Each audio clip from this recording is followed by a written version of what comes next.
और खबरों में आगे बढ़ते हुए जहां दिल्ली एनसीआर में कोहरे और शीतलहर का प्रकोप लगातार जारी है, यूपी समेत कई राज्यों में कोल्ड डे का अलर्ट जारी किया गया है। पहाड़ों पर बर्फबारी से मैदानी इलाकों में शीतलहर चल रही है, तो वहीं कड़ाके की ठंड के साथ कोहरे ने भी लोगों की परेशानी बढ़ा दी है। विजिबिलिटी कम होने से वाहनों की रफ्तार थम चुकी है। रेल और हवाई सेवाओं पर भी इसका बुरा असर पड़ रहा है।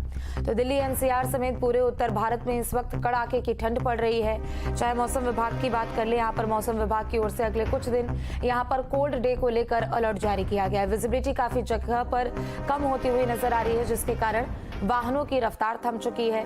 इसका सीधा असर रेल और हवाई सेवाओं पर भी पड़ता हुआ नजर आ रहा है। बता दें कि रेल जहां एक तरफ प्रभावित हो रहे हैं, कई ट्रेनें ऐसी है जो कि लेट हो रही हैं, तो दूसरी तरफ हवाई सेवाएं भी यहां पर बाधित हो रही है। कई ऐसे रूट है जिनके फ्लाइट्स को डाइवर्ट कर दिया गया और यहां तक कि रद्द भी कर दिया गया है। तो दिल्ली एनसीआर में कोहरे और शीतलहर का प्रकोप लगातार जारी है और ऐसे में पूरा उत्तर भारत इस वक्त ठंड का सितम झेल रहा है। पहाड़ी इलाकों की बात करें तो भारी बर्फबारी हो रही है और उसका सीधा असर मैदानी इलाकों में देखने को मिल रहा है। नतीजन विजिबिलिटी काफी ज्यादा कम हो चुकी है। कुछ इलाकों में विजिबिलिटी 0 हो चुकी है, तो वहीं कुछ जगहों पर विजिबिलिटी 100 मीटर से भी कम हो चुकी है। तो वाहनों की रफ्तार थमती हुई नजर आ रही है। चाहे रेल प्रभावित हो रहे हैं, एक तरफ ट्रेनें यहाँ पर लेट हो रही है। कई ऐसी ट्रेन जो कि तकरीबन 12 से 15 घंटे तक की देरी से यहाँ पर संचालित हो रहे हैं। तो दूसरी तरफ हवाई सेवाओं की बात करें तो हवाई सेवाएं भी यहाँ पर बाधित हो रही है। कई ऐसे फ्लाइट्स हैं जिनका रूट डाइवर्ट कर दिया गया है, कई एक ऐसे फ्लाइट्स हैं जिनको रद्द कर दिया गया है। मौसम के लिहाज से अगले कुछ दिन यहाँ पर लोगों को राहत नहीं मिल सकती है। मौसम विभाग की ओर से पूर्वानुमान भी जारी किया गया है और शीतलहर की संभावना यहाँ पर जताई गई है। दूसरी तरफ पहाड़ों पर भी भारी बर्फबारी को लेकर मौसम विभाग की ओर से अलर्ट जारी किया गया है। तो पहाड़ी इलाकों में बर्फबारी का दौर लगातार जारी है और उसका सीधा असर मैदानी इलाकों पर पड़ता हुआ नजर आ रहा है। नतीजन कोहरे ने लोगों की परेशानी बढ़ा दी है। हालांकि कोहरे को देखते हुए, ठंड के प्रकोप को देखते हुए यहाँ पर एहतियात बरतने की अपील भी लोगों से की जा रही है। जरूरी काम होने पर ही घरों से बाहर निकलने की सलाह यहाँ पर लोगों को दिए जा रहे हैं।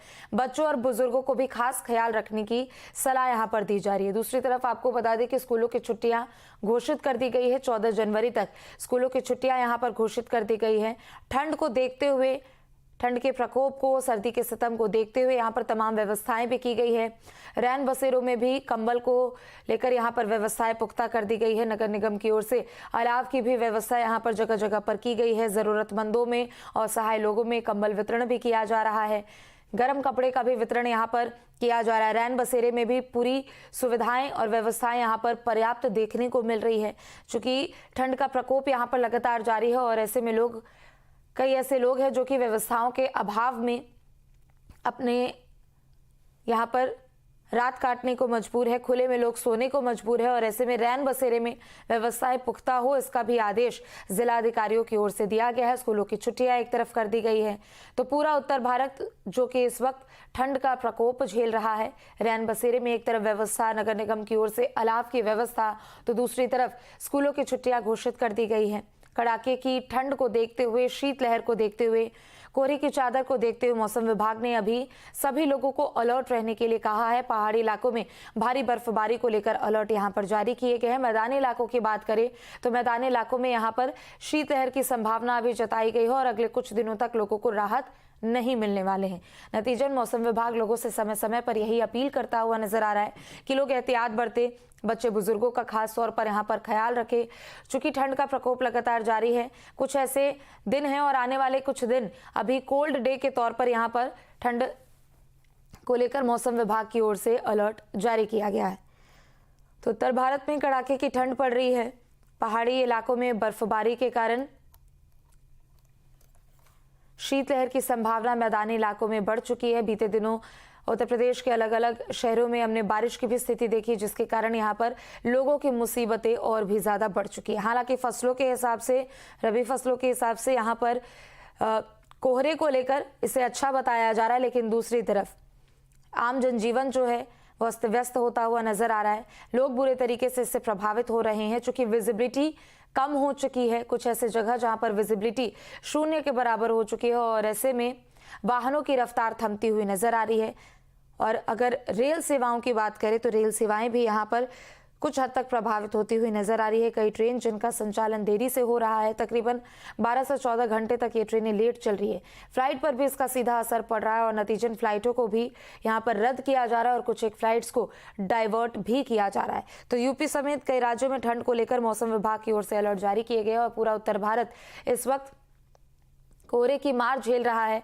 खास तौर पर अगर दिल्ली एनसीआर की बात करें तो यहाँ पर ट्रिपल अटैक देखने को मिल रहा है। दिल्ली एनसीआर में एक तरफ शीतलहर के कारण लोगों की परेशानियां बढ़ चुकी है, एक तरफ जहां विजिबिलिटी 0 हो चुकी है, कोहरे की चादर बिछी हुई है, तो वहीं दूसरी तरफ बता दें कि पॉल्यूशन भी एक सबसे बड़ा खतरा यहां पर बना हुआ है। पॉल्यूशन के कारण भी लोग यहां पर सीधे तौर पर परेशानियों का सामना कर रहे हैं और आम जनजीवन अस्त व्यस्त हो चुका है।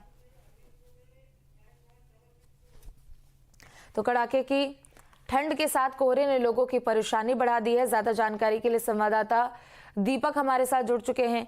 दीपक, उत्तर भारत की बात करें और साथ ही यूपी के अलग अलग शहरों की यहाँ पर हम बात करें तो सर्दी का सितम लोगों को देखने को मिल रहा है। जौनपुर की किस तरीके की हालात है, मौसम विभाग को लेकर क्या कुछ यहाँ पर एडवाइजरी जारी की गई है, अलर्ट जारी किया गया है?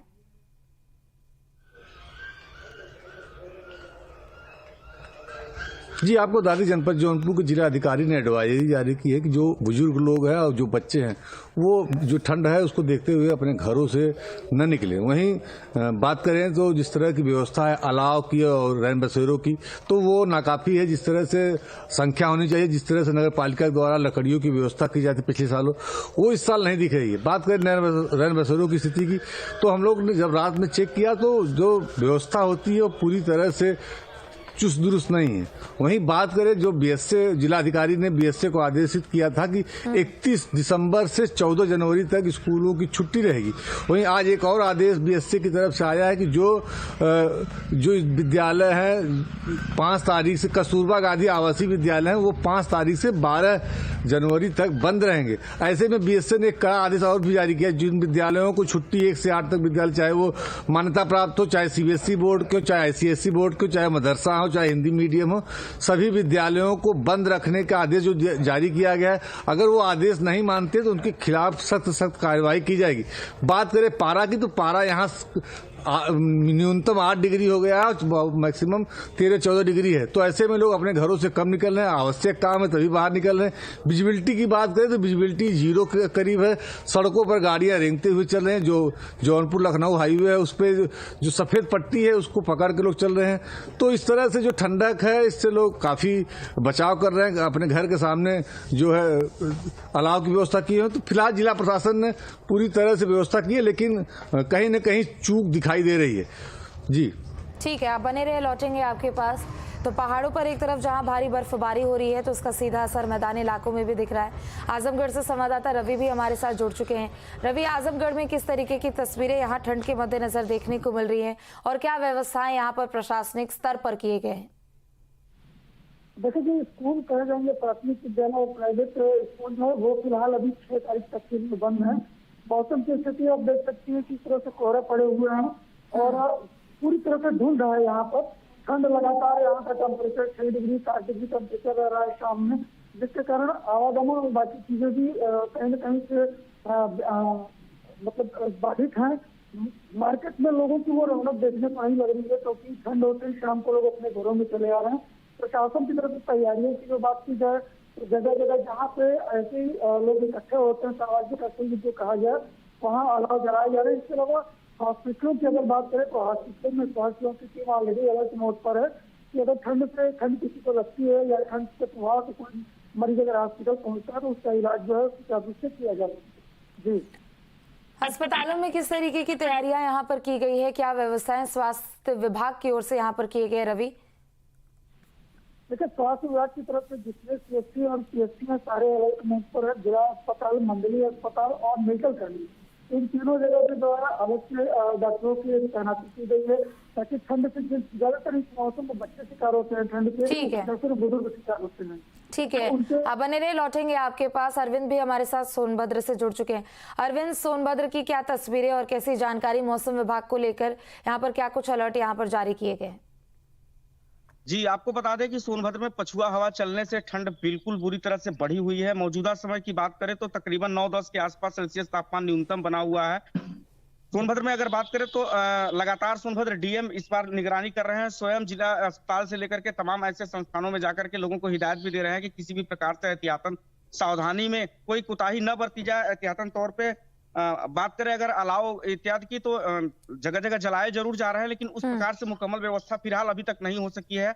रैन बसेरा इत्यादि सभी ठीक तरीके से संचालित हो रहे हैं। मौजूदा समय में कक्षा 8 तक के बच्चों का जो है विद्यालय भी बंद कर दिया गया है। जी ठीक है, आप बने रहे, लौटेंगे आपके पास। दीपक भी हमारे साथ जुड़े हुए।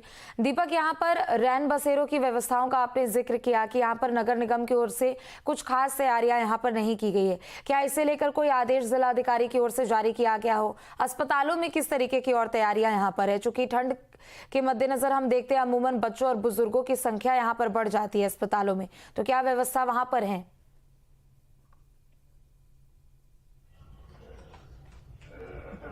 जी, आपने पूछा कि जलाव की क्या व्यवस्था। नगर पालिका जो हर साल लकड़ी देता है वो इस बार भी लकड़ी दिया। आपने जो लिस्ट होती है उसके अनुसार संभावित स्थानों पर, सार्वजनिक स्थानों पर अलाव गिराया जाता है, लेकिन जो लकड़ियां गिराई जा रही है वो भी गीली हैं, जल नहीं रही हैं। ऐसे में चाहे वो रेलवे स्टेशन हो, चाहे रोडवेज हो, चाहे जिला अस्पताल हो, लोगों की काफी शिकायत है जो इस बार की लकड़ियां नगर पालिका के द्वारा दी जा रही है वो सूखी नहीं है, तो इसलिए समस्या हो रही है। बात करें जिला अस्पताल की, तो जिला अस्पताल में अलाव की व्यवस्था नगर पालिका के द्वारा की गई है। अंदर जो है रूम हीटर लगाए गए हैं और डॉक्टरों की पर्याप्त व्यवस्था है कि जो रात में ठंड से छुटते हुए लोग आए उनकी व्यवस्था की जाए, उनको इलाज दिलाया जाए। तो बात करें ठंडक की, तो कल जो है एक पत्रकार जो कल वहां पे मीटिंग चल रही थी, अचानक भीषण ठंड को देखते हुए उसका ब्लड प्रेशर बढ़ जाता है, वहीं अच्छे हो जाता है। तो इसलिए सबसे इस बार, और ऐसे में नतीजन सभी लोगों को अपने स्तर पर यहाँ पर एहतियात बरतने के लिए भी हिदायत दी गई है। बहुत बहुत शुक्रिया आप लोगों का तमाम जानकारियों के लिए।